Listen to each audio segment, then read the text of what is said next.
very disappointing, with this game. Played an excellent football team. I see why, you could talk about whether they're one number 2 in the country, but that's an outstanding football team.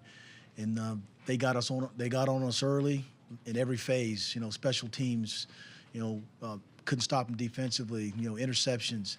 And you see that the system that they play, the players that play in their system, they respond for them, and they execute what they're asked to do. And, they did a good job. We didn't do a good enough job. And, going into our bye week, we'll just have to address some of the things that, that we want to be and that we need to be, and then go from there. So we're 1-1 right now in the first 2 games. We're looking forward to getting things fixed and moving in a positive direction. Questions? Wait for the wireless mic.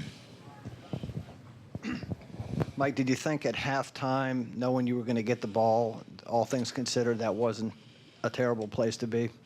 Well, I mean, you want to remain upbeat. You don't want to come in the locker room and be down about anything. But, they were up by 2 touchdowns, and the fact that, we were getting the ball back, I mean, that's something, to find positive, to come out in the third quarter, the second half. So, now you just have to respond and you have to perform, to make it, to be successful in that regard.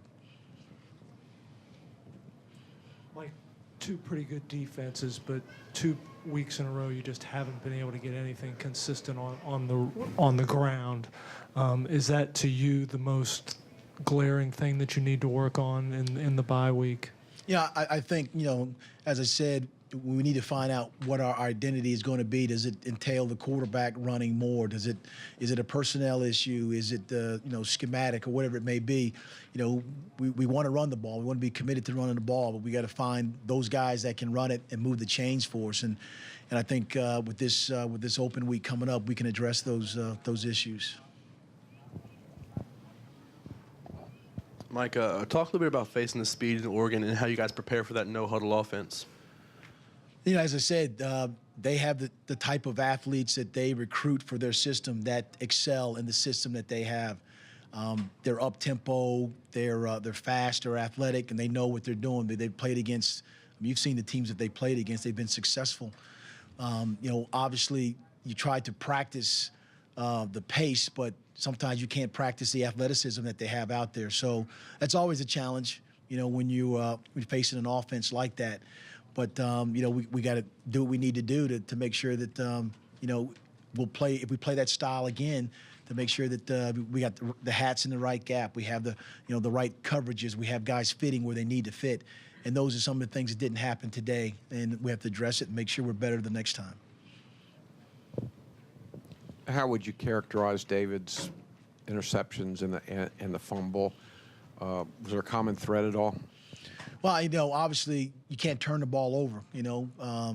Running backs can't put on the ground, and quarterbacks can't throw interceptions and put the ball down. So we obviously have to do better in that regards as far as turnovers are concerned. And this will be a good week also for him to, so for us to help him find out what we can do to help him be a better football player. He's again, he's a try-hard guy, and I think the timing has worked itself in that, after coming out of these 2 games against 2 very, very good teams, to find out what we can do and how he can help this team. Mike, your tight ends catch 12 passes today. It seems like you're going more underneath than taking many shots downfield. Was that because something you saw in their secondary, or was that just kind of the game plan going in anyway? It's a little bit of both, but particularly the tight ends opportunities presented itself more often than not in the quarterback's reads. And Jake did catch the ball and did a nice job catching it. They play a press coverage, a tight coverage, and they get on you and they dare you to throw it deep. As we talked about before, those 2 corners they're special. They really they play well. So we'll have to again keep finding ways to try to get the ball to our playmakers, and we'll address that again as we go into this bye week.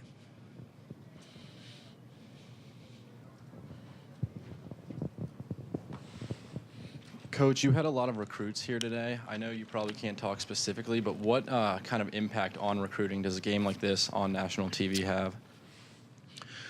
Well, obviously you don't want to have the score, as it ended up, but you also want to make it known that that you're going to play teams like that, and that teams are coming to Charlottesville and play, and that you have an opportunity to go play them.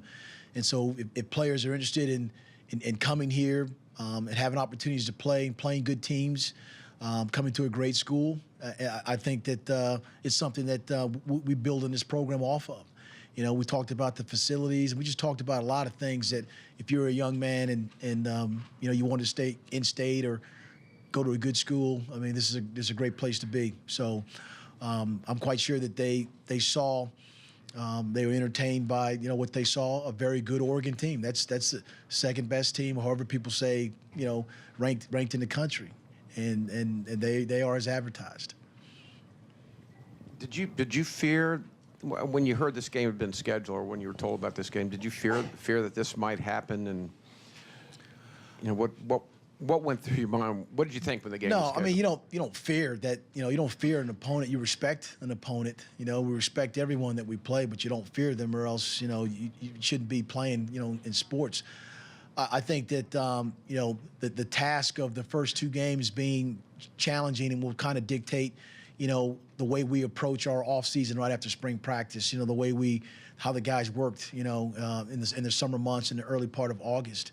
I think those are the main issues. And as I said, being 1-1 right now is where we are, and we're glad to be there. And we have an open week coming up, and I have a chance to improve ourselves. That's what we want to do, is improve this team. Mike, Oregon scores on its first possession. What happened on Mariota's long touchdown run? Yeah, it was an empty formation, and obviously if you don't have all your gaps covered, then he's going to make you pay. And we didn't have a gap covered, and he made us pay. And he does that a lot. Against different teams. You can always have a guy signed to him, but he's so athletic that he can make that guy miss. And then obviously we saw he's got speed. Coach DeAnthony Thomas had a big day today, 3 touchdowns, 124 yards. Can you talk about how your defense approached defending him, and then just kind of what happened? It wasn't as much as defending him. It was the system and the scheme that they have. That's a talented, high octane, offense that relies on playmakers, quarterback and the running backs, and they got a great tight end and the receivers.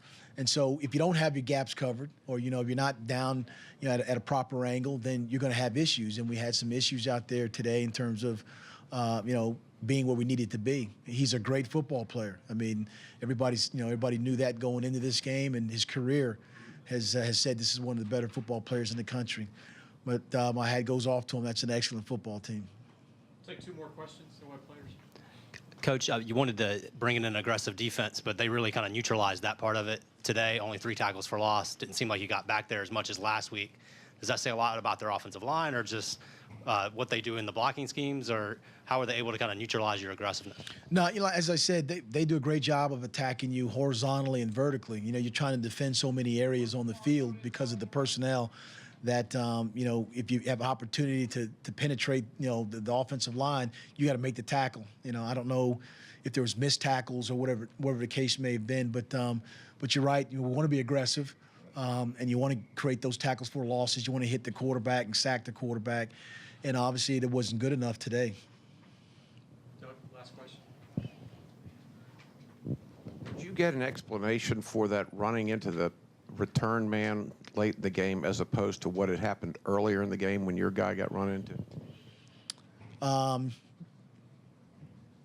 Yes, I did, and like I said, there's ways to handle discrepancies like that, and I'll take the proper course in doing that.